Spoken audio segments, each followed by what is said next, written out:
আমার ছোটবেলার একটা ঘটনা খুব মনে আছে।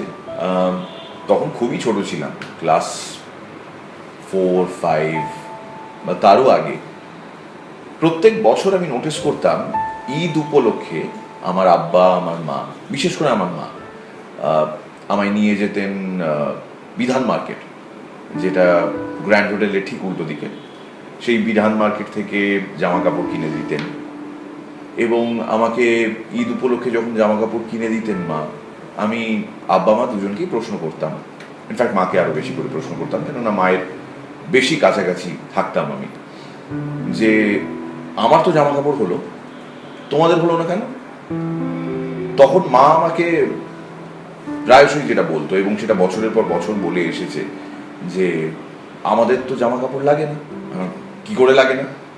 না, আমরা তো বড় হয়ে গিয়েছি, আমরা তো আর লম্বাতেও বড় হচ্ছি না, চড়াতেও বড় হচ্ছি না, কিন্তু তুই তো ছোট, তুই তো লম্বা হচ্ছিস, ইঞ্চ বাই ইঞ্চ আরো বাড়ছিস, তো শরীর বাড়ছে, সেই কারণে প্রত্যেক বছর ঈদে তোর নতুন জামা কাপড় প্রয়োজন আছে। বাচ্চাদের জেনারেলি এটাই হয়ে থাকে, বড়দের নতুন জামা কাপড়ের প্রয়োজন হয় না, কেননা বড়রা তো বড় হয় না, আর তারা যা বড় হওয়ার হয়ে গেছে। এটা অনেক বছর পর্যন্ত আমি মেনে এসেছিলাম এবং সত্যি ভেবেছিলাম। তারপর যখন সেই বয়স হলো, বুঝতে পারলাম আর 5 জনের মায়ের মতন আমার মাও মিথ্যে কথা বলে, এবং এই মিথ্যে কথাটা এত মিষ্টি, এত মধুর, এত কষ্টের, যে মায়ের উপর রাগও করা যায় না।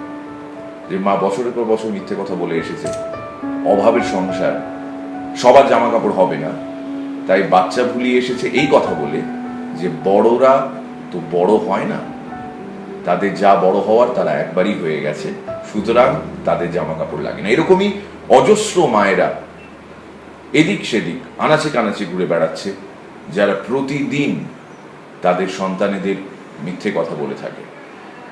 আমরাও এরকমই মায়েদের গল্প নিয়ে আসছি এই মাদার্স ডে উপলক্ষে। পৃথা চক্রবর্তীর ছবি, ধরে নিন ছবির নাম মায়েরা মিথ্যে কথা বলে। ছবিটা যদি ভালো লাগে হয়তো একটা সিকুয়েল বেরোতে পারে, বাবারা সত্যি কথা